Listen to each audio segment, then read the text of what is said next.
Right, so in life, if you know more about a specific thing, you will feel more included and it will be more fun. Running is very simple. Just put on some shoes and go for a run. But there are some specific terms that runners will throw around. Some of them are legit and some they say just to sound cool. So here are some running terms that'll quickly make you feel part of the group if you're just starting out. But remember, don't feel threatened by the guy with all the expensive gear and fancy words. Just go and kick his ass in the next race. What happens on the roads is all that matters. Training is and will always be the most important thing, but fueling and nutrition is a very close second. During longer races or training runs, you have to take on some kind of nutrition to replace what you are burning. This can be gels or drinks or bars or pills or all of these. There are some guidelines on how much you should take and how often, but in the end you just have to test it yourself and figure out what works best for you. The wall is something that you will see if you don't do those two very important things: train hard and have a solid nutrition plan. It's that part of the race where your legs just say, sorry bro, but we've had enough.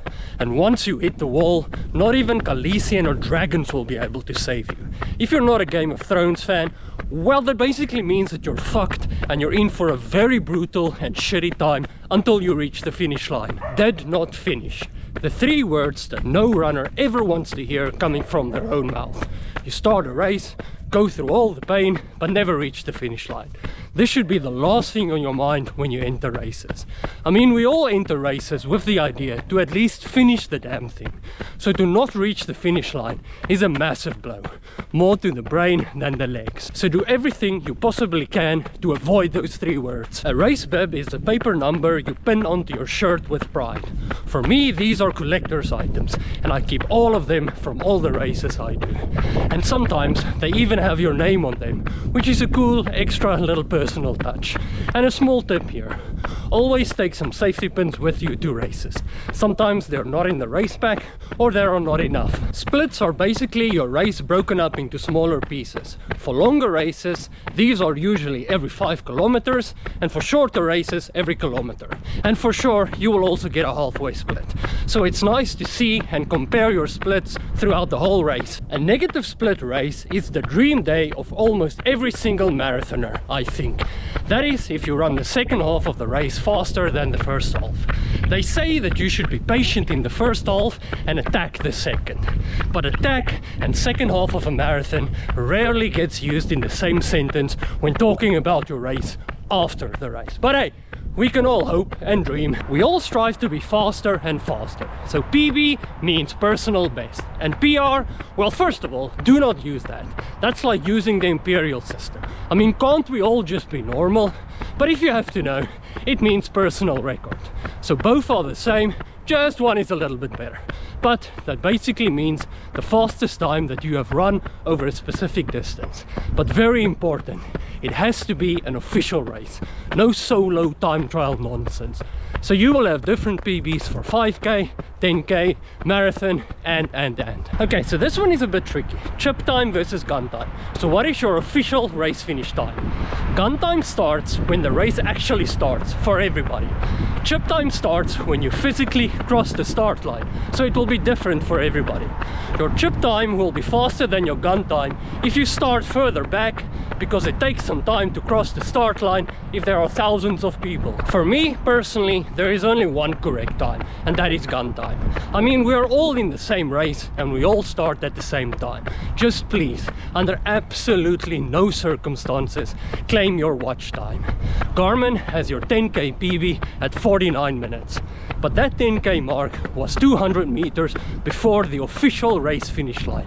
So please, I beg you, do not be that person. The marathon majors are the biggest and most important marathon races in the world. To do at least one of them is probably on every marathon runner's to-do list. They are Tokyo, Berlin, London, Sydney, New York, Chicago, and Boston. They are very difficult to get into, expensive, but we all want to do them.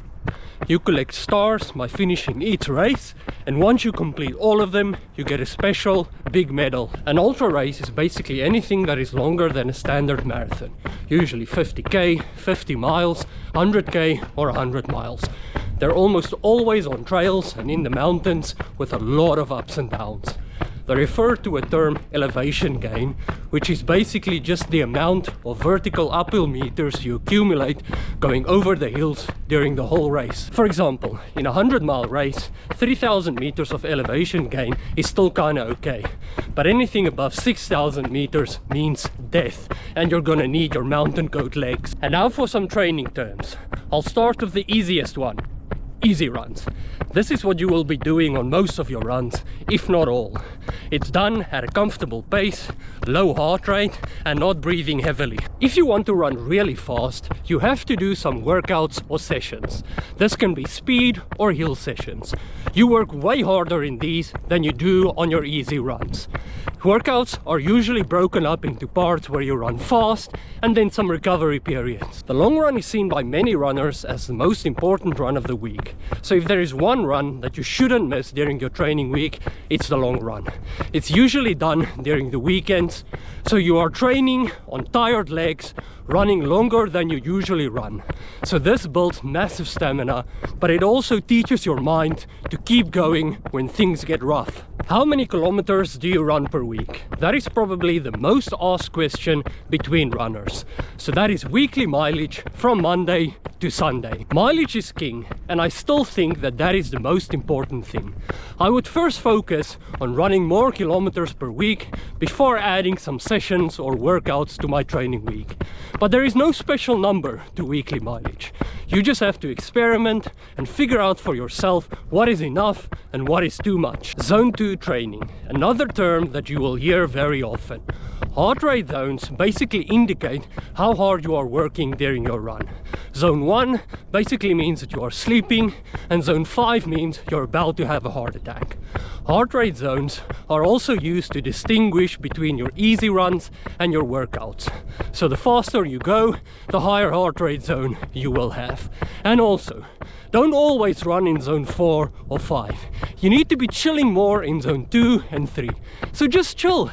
Take it easy a bit. So you have trained for months and now you are just 2 weeks out from your race. It's time to taper. Taper means that you are winding down your training, trying to get your legs fresh for the race. But that doesn't mean just sitting on the couch doing absolutely nothing. It's very important to still keep your legs moving. But there is absolutely nothing to gain in those last 2 weeks. It's too late. So fresh legs over trying to squeeze in the last little bit of training. For a dummy like myself, aerobic training is the type of running where you can still have a conversation and breathe easily. Anaerobic training is the fast and hard stuff. So easy running aerobic, and workouts and sessions anaerobic. There are many different workouts or sessions. A real proper coach will get very specific and technical with these workouts. But for me, as long as I can do 1 or 2 of these workouts per week, doesn't matter what, I'm happy. Well, that's probably why it took me 3 years and 4 tries to break 3 hours for the marathon. But hey, we got there, eventually. Workouts are almost always intervals or repeats, consisting of fast running and recovery parts. They also refer to on and off. On meaning the fast part, and off, well, you can guess. Tempo runs are longer efforts run at a pace they call comfortably hard. So you're working hard, but you're not going full out.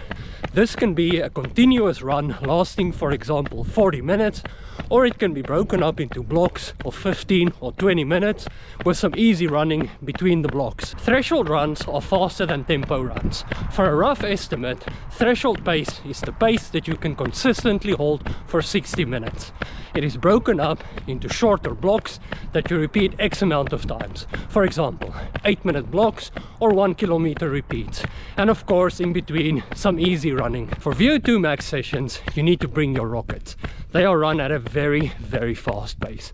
The repetitions are short, like 400 meters, so you need to channel your inner Usain Bolt. They are also quite risky, because shit can just freak out if you run at that pace. So I would leave these sessions for the experienced, seasoned runners. And now for my favorite part of running, shoes. These days, shoes are very technical, and there are many things that makes each shoe unique. But some shoe basics. Drop is the difference in height of the sole between the heel and the forefoot, and it's measured in millimeters. Zero drop is 0 millimeters, low drop 1 to 4, medium drop 5 to 8, and high drop 5 and above. Lower drop shoes put more strain on your calf and ankles, and higher drop shoes on your knees and hips. You have to figure out what works best for you. Anything less than 6 millimeters turns my Achilles into an angry tiger ripping up an antelope.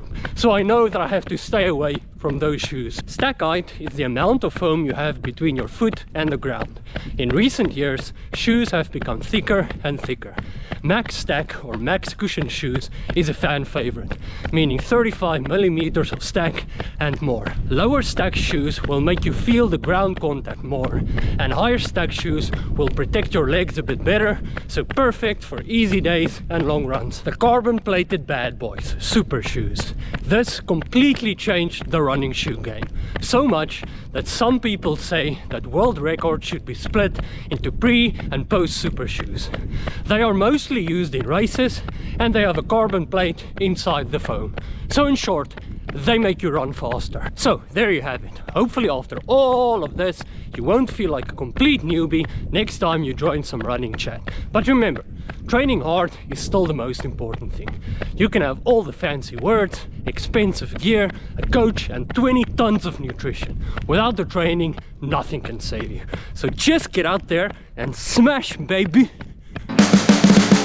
You can see the riding on the